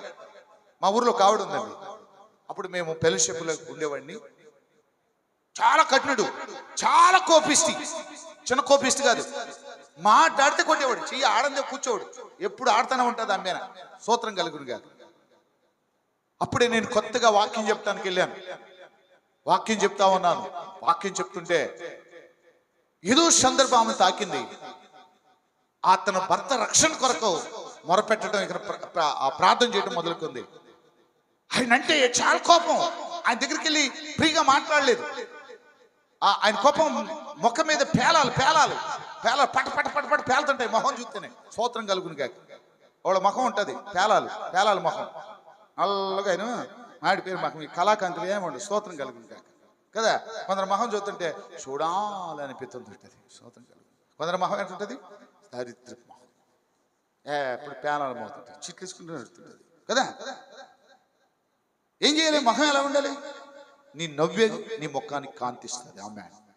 నీ చిరు నవ్వే నీ ముఖానికి తేజస్సునిస్తుంది. ఆమేన్. ఆ నవ్వే ముఖం ఏ ఇంట్లో అయితే ఉంటుందో ఆ ఇల్లు దీవించబడుతుంది. ఆమేన్. అప్పుడు చెబుతుంటారు, ఏమే కుదుగట్రాబో పని మీద వెళ్తున్నాను. ఆమేన్. ఎవరు ముఖం చూడటానికి? కళకళకళలాడే నీ ముఖం ఉంట చూసావా? ఆ ముఖాన్ని చూసి వెళ్తే అది కలిసి వస్తుందంట. స్తోత్రం కలుగును కాక. ఏం చెబుతున్నాయి ఇప్పుడు? అడుగున్నారు మన ముఖం. మనమే దేవుడిని అలాగే చేసాడు అనుకో. స్తోత్రం కలుగును కాక. ఇప్పుడు మన ముఖం ఇంకా చిన్నపోయింది అనుకో. ఇంకా ఎట్లుంటుంది? చూస్తానికి అసంగా ఉండదు కదా. దానికి తగ్గట్టుగా ఎలా ఉండాలి? నవ్వుతూ ఉండాలి. అందుకని దేవుని సముఖంలో దేవునిచ్చినటువంటి ఆశీర్వాదాలు మనం ఎప్పుడు కూడా ఒక ఒక ఒక సియోని యొక్క ముఖ దర్శనములో నుండి ముఖ కాంతిని చూడగలిగిన వ్యక్తిగా ఉండాలి. అందుకనే ఆవిడ ఆ రోజు నుంచి ప్రారంభించింది. ఒక రోజు ఆయన దగ్గరికి వెళ్ళిపోయింది. కాళ్ళు ఎట్టేసుకుంది. కాళ్ళు పట్టేసుకొని వదిలిపెట్టట్లా. 2 పీకాడు. నువ్వు నన్ను చంపే ఏమైనా చేయి, మన ఇద్దరం ప్రార్థనకు వెళ్దాం రా, లేకపోతే నేను చచ్చిపోతా అన్నట్టుగా వెళ్ళిపోయింది. ఇక నీ చంపి పారేస్తున్నాడు. కాళ్ళు పట్టుకుని వదిలిపెట్టట్లా. ఆడు రాజుకి వచ్చేసాడు లాస్ట్కి. స్తోత్రం కలుగును గాక. ఆమేన్. బాయ్ నేను కూడా వస్తలే ప్రార్థనకి అన్నాడు. స్తోత్రం కలుగును గాక. 2వ వారం తీసుకొచ్చింది. స్తోత్రం కలుగును గాక. మన వాళ్ళిద్దరు బ్యాప్టిస్ట్ చర్చికి బైబిల్ పట్టుకుని వెళ్తుంటే అప్పుడు కాలగతులన్నీ గుర్తుకొచ్చాయి. వరే ఒకప్పుడు ఇట్టుండేవాళ్ళు ఇప్పుడు చూడరా ఎట్లా వెళ్తున్నారో. హనుమూన్ జంటలాగా వెళ్తున్నారు, శిలక గోరింకలాగా వెళ్తున్నారు అనుకుని సంతోషించాను. దేవుని స్తోత్రం కలుగును గాక. మరి ఏమి నీ భర్త?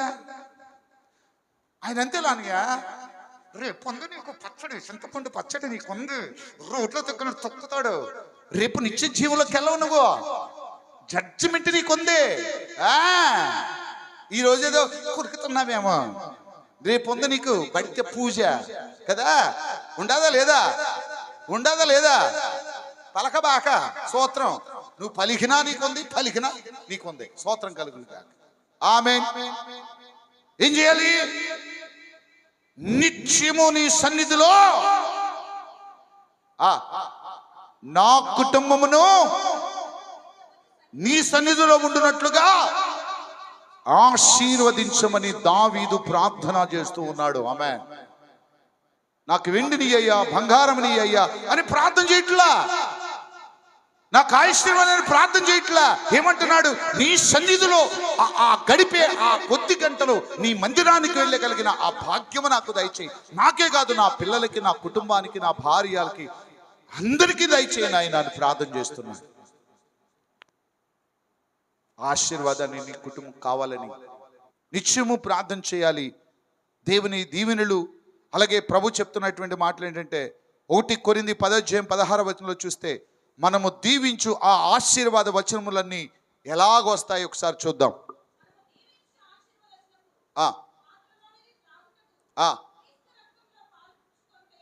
ఆమేన్. మన ఆశీర్వాద దీవెనలు అనేటువంటివి ఎక్కడి నుంచి ప్రారంభమవుతాయి? ఆయన పాత్రలో పాలు పొందుటియే. దేవుని స్తోత్రం కలుగును గాక. ఆయన పాత్ర అంటే ఆయన శరీరం. ఆయన శరీరానుసారంగా మనం ఎప్పుడైతే ముందుకు వెళ్ళగలుగుతామో ఆశీర్వదించబడిన వ్యక్తులు అవుతాం. ఆయన శరీరం అనే సంఘములో మనం ఎలా ఉండాలంటే ఆశీర్వదించబడిన వ్యక్తులుగా ఉన్నాం. అప్పుడప్పుడు నేను చూస్తూ ఉంటా, సేవకులకు మాకు కూడా ఇబ్బందులు ఉంటాయి కదా మానవ సంబంధంగా. నాకు కష్టాలు వచ్చినప్పుడు అప్పుడు ఆలోచిస్తా, ప్రభువా ఒక్కళ్ళంటే ఒకళ్ళు ఆశీర్వదించబడిన వాళ్ళే లేరు. ఏ ఇళ్ళు చేసినా దరిద్రమే దరిద్రమే దరిద్రమే. ఆ బతికి ఆ మెతికి ఆ ఇంటికి ఈ ఇంటికి, ఏ ఇల్లు చూసినా అప్పులోళ్ళు అప్పులు అప్పులు అప్పులు అప్పులు అప్పులు. ఒక్క ఇల్లు కూడా లేదు నాయన. దైవజనుడిగా అమ్మా సిస్టర్ ఓ 10,000 20,000 పంపమ్మా అని చెప్తే పాస్టర్ గారు నేను పంపుతున్నాను అనేటువంటి మాట చెప్పేవాళ్ళు లేరు. ఒకవేళ నేనే ఫోన్ చేశాను అనుకో, అన్నయ్య మొన్నే బండి కిస్తీ కట్టేనన్నయ్య. ఏదో ఒక సమస్య, ఏదో ఒక పరిస్థితుల్లో ప్రియులరా దీవెనలు లేని వారిగానే ఉన్నాం. ఆయన ఆశీర్వాదాలు లేనటువంటి వ్యక్తులుగానే ఉన్నాం. ఎన్ని సంవత్సరాలు? ఓ సంవత్సరమా, 2 సంవత్సరాల, 10 సంవత్సరాల? ఎన్ని సంవత్సరాలు నువ్వు రక్షించబడింది? ఎన్ని సంవత్సరాలు నువ్వు దీవించబడ్డాది? నీ బతుకంతా అతుకులు బతికే కారణం ఏంటంటే సరైనటువంటి సంబంధం దేవునితో లేవు నీకు. ఆమేన్. సరైనటువంటి సంబంధం దేవునితో లేవు. అందుకని దేవుని పేరిట దేవుడు చెలవిస్తున్నటువంటి మాట ఏంటంటే ఏమంటున్నాడు? ఆయన మనము దీవించు ఆశీర్వాద వచనములు. మనం దీవించే ఆశీర్వాదాలు ఎక్కడికి వెళ్ళిపోయినాయి? దైవజనుడిని దీవిస్తున్నాడు కదా, మీరందరూ ప్రార్థన చేసుకుంటానికి వస్తున్నారు. వచ్చారా లేరా? వస్తున్నారా లేదా? వస్తున్నారు. ఆ దీవుళ్ళు ప్రతిఫలం ఏది అని అడుగుతున్నాను. స్తోత్రం కదా. అయ్యా ఇల్లు లేననికి ఇల్లు కట్టును గాక, మంచి ఆరోగ్యం కలుగును గాక, ధన సంపదలో తూలునారును గాక, వీరికి కలిగినటువంటి వ్యాపారాల్లో అభివృద్ధి అవును గాక, నిరుద్యోగులకు ఉద్యోగాలు వచ్చును గాక, వీళ్ళందరూ నెమ్మది పొందును గాక, ప్రభా వీరి మిక్కిలి ఆశీర్వదించబడును గాక, ప్రభా వీరు ఇచ్చిన ప్రతి రూపాయిని 30 దంతలుగా 60 దంతలు 100 దంతలుగా దీవించు. స్తోత్రం. ఈ దీవులన్నీ శుభం కలుగును గాక. నా శుభవచనం వస్తుందా? ఆశీర్వదించుమయ్యా వీళ్ళని చెప్పేసి అన్నాను. అయ్యా మీరు ఆశీర్వదించయ్యా అన్నాను. దైవజనుడిగా దీవిస్తున్నాను, వీళ్ళని ఆశీర్వదించన్నాను. నా దీవులు ఏమైనాయి? ఆయన ఆశీర్వాదాలు ఏమైనాయి? ఎందుకు నీకు శుభవచనం ఎందుకు నీకు ప్రాప్తించట్లేదు? చెప్పగలరా? నీకు శుభవచనము ప్రాప్తించి మేలెందుకు జరగటలేదంటే ఏ ఇల్లు అయోగ్యంగా ఉంటుందో ఆ ఇంటికి శుభం అని చెప్పిన తర్వాత ఆ శుభవచనం ఆ ఇంటికి తగలదు. స్తోత్రం. ఏమవుతుందంట? ఏ వ్యక్తి అయితే శుభమని దీవించాడో ఆ వ్యక్తికి మరలా వచ్చేస్తుంది. ఆమేన్. నువ్వేమనుకుంటావు? పాస్టర్ గారు నాకు ప్రవసనం చెప్పాడు, మంచి ప్రవసనం చెప్పాడు, ఆ ప్రవసనం నెరవేరబోతుంది, అనుకుంటా కత్తి ఫైటింగ్ చేసుకుంటా కూర్చున్నావు. స్తోత్రం కలుగును గాక. ఆమేన్. ఈ కత్తి ఫైటింగ్లో ఆపాలి. ఈ కత్తి ఫైటింగ్లో మన ఆయన దీవించాడు, నేను దీవెన పొందబోతున్నాను, నా రోగం అంతా పోతుందని చెప్పాడు, నా రోగం బాగాలేదు, ఇంకా షుగర్ ఎక్కువైపోయింది, బీపీ ఎక్కువైపోయింది, థైరాయిడ్ ఎక్కువైపోయింది, ఇంట్లో అది వరకు రూపాయి ఉండేది, ఆయన ఏదో చెప్పాడు ఆ రూపాయి లేకుండా పోయింది. ఏంద్రా ఈ కర్మ? ఏ అక్కయ్యో ఆదివారం మందిరికి పోదామా? ఏమత్తలే పాయా. మన ఆయన చెప్పాడు, ఆయన చెప్పిన మందిరం కాడికి వచ్చిన కాడి నుంచి 1 రూపాయి కూడా లేదు నా ఇంట్లో. స్తోత్రం కలుగును గాక. ఎందుకని? ఎందుకు లేదు దీవెన? ఎందుకు లేదు ఆశీర్వాదం? అంటే నీ ప్రవర్తనలో లోపం ఉంది.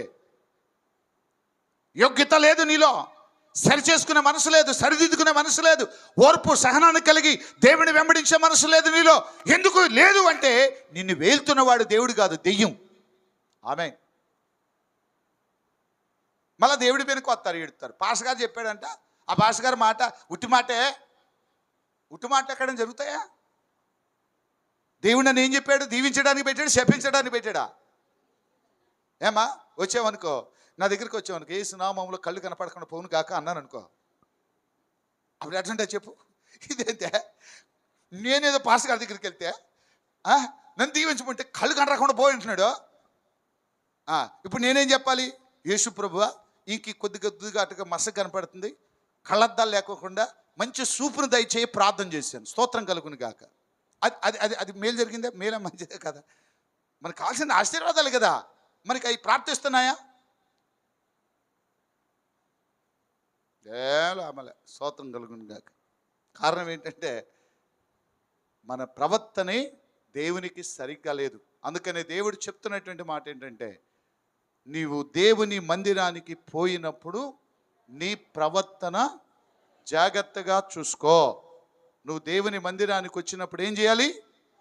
5వ వచనం చూడు, ప్రసంగిలో, నీవు దేవుని మందిరానికి పోయినప్పుడు నీ ప్రవర్తన జాగ్రత్తగా చూసుకొనుము.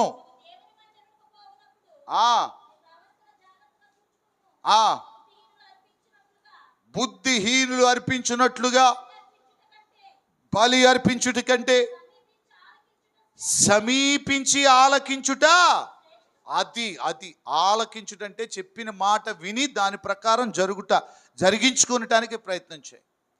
బుద్ధిహీనులు అర్పించినట్లుగా బలి అర్పించకూడదు. బుద్ధిహీనులు కూర్చున్నట్లు కూర్చోవద్దు. ఇక్కడ ప్రభువా నాతో మాట్లాడు, నన్ను సరిచేయి, నాలో ఉన్న నిషిద్ధమైనది, నాలో పవిత్రమైనది, నీకు నచ్చనిది, నీకు పనికిరానిది, నీ నీకు కళంకమైనది నా మాటల్లో, నా నాలుకలో, నా ప్రవర్తనలో, నా ఆలోచనలో, నా తలంపులో, నా శరీరంలో, నా చేతుల ద్వారా, మనసు ద్వారా, ఆత్మీయత ద్వారా, ప్రార్థనలో ఎక్కడనే పడిపోయానో నాకు ఆ ఉన్నతమైన ఉపదేశ క్రమంలో నన్ను సరిచేసి చిక్కునాయన. నిన్ను విమర్శించాలని నేను చెప్పట్లేదు బిడ్డ, నీదో ఎత్తు పొడిచి నిన్ను ఎత్తుపడవాలని కాదు నేను చెప్తుంది. దేవునిలో నువ్వు ఆశించిన దానికంటే ఉన్నత స్థానంలో నువ్వు అభివృద్ధి పొందితే సంతోషించేవాడు దైవజనుడు. నీ కుటుంబం పాడైపోతే ఏడ్చేవాడు దైవజనుడు. మీరందరూ బాగుండాలి, అన్యోన్యమైన దంపతుల వలె ఉండాలి. ఆశీర్వదించబడిన పిల్లలు నీ బల్ల చుట్టూరు ఒలీవల మొక్కల వలె కుటుంబం అంతా కలిసి ఆనందంతో తినగలిగినటువంటి ఆ భోజనపు బల్ల నీ ఇంట్లో ఉండాలి. అది నేను కోరుకునేటువంటిది. దేవుడు కోరుకుంటున్నటువంటి, దైవజనుడు కోరుకుంటుంది ఏంటంటే నీ పిల్లలు వర్ధిల్లాలి. నీ భర్త, నీ పిల్లలు అందరూ కూడా కలిసి మెలిసి నవ్వుతూ ఆనందముతో కేరింతలు కొడుతూ అన్నం తినేటువంటి ఆ బల్ల, ఆ వేదిక నీ ఇంట్లో ఉండాలి. అది ఈ రోజున మన జీవితాల్లో లేదు. నా ప్రియుడ, నా ప్రేమైనటువంటి దేవుని సంగమా, దేవుని వాక్యం విన్నంతసేపు బాగానే ఉంటావు, బయటికి వెళ్తే మారిపోతుంది. మరలా నీ ట్రెండ్ అంతా మారిపోతుంది. మరలా లోకంలోకి వెళ్ళిపోతున్నట్లుగా కలిసిపోయి మరలా ఆ గత అనుభవంలో, ఆ ఐగుప్తులో ఉన్నటువంటి అనుభవాలు, ఐగుప్తులో ఉన్నటువంటి కీరకాయలు, బీరకాయలు, ఉల్లిగడ్డలు, చేపలు, దోసకాయలు, ఈ ఎట్లా గుర్తుకొస్తాయి అట్లా గుర్తుకొచ్చేస్తాయి నీకు. స్తోత్రం కలుగును గాక. దేవుని వాక్యం ఎలా చెప్తుంది? దేవుని స్తోత్రం కలుగును గాక. దేవుడు సెలవిచ్చినట్లుగా ఆదికాండం 24:31 వచనంలో, యెహోవా వలన ఆశీర్వదించబడిన వాడా లోపలికి రమ్ము, నీవు బయట నిలబడనేలా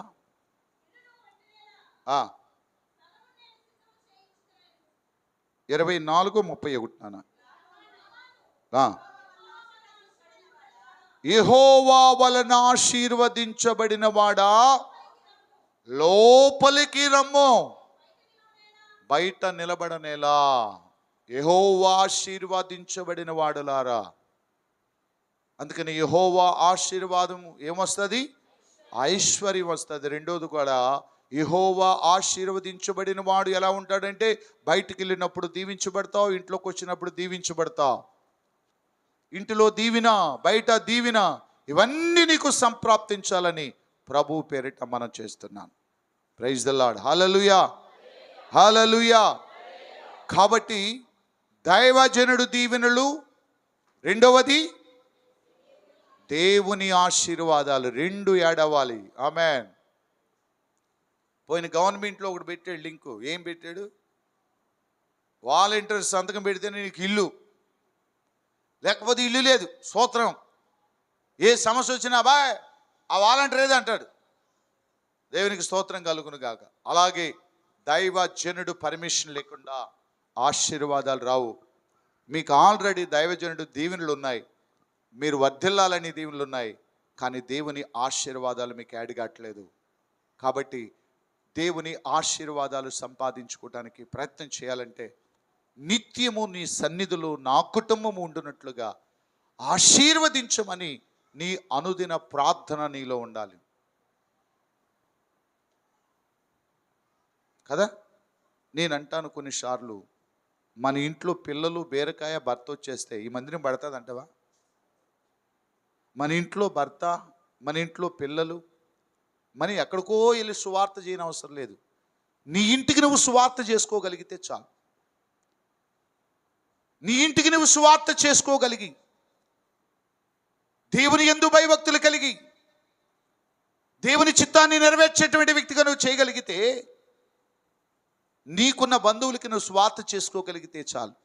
నీకున్న బంధువులు, నీకున్న తమ్ముడు, నీకున్నటువంటి అక్క, నీకున్న మామ, నీకున్న పిల్లలకి నువ్వు సువార్త చేసుకోగలిగితే దేవుని మందిరంలో ఉన్న నీవు ఆశీర్వదించబడకుండా ఎవరు ఆశీర్వదించబడతారు? దావీదే చెప్తున్నాడు, నిత్యము నీ సన్నిధిలో ఎవరు ఉండాలి? నా కుటుంబం ఉండాలి. యెహోషువ వాగ్దానం, నేనును నా ఇంటి వారు. అది ఏ తీర్మానం కలిగి ఉండాలి? దేవుని సముఖంలో రేపు నెక్స్ట్ ఆదివారం నీవు నీ పిల్లలతో నీ భర్తతో ప్రభు సన్నిధిలోకి వస్తున్నావని ఆశీర్వదిస్తూ, దేవుడు ఆశీర్వాదం నీకు వచ్చునుగాక, దైవజనుడి దీవులు నీకు వచ్చునుగాక. ప్రార్థన చేద్దామా?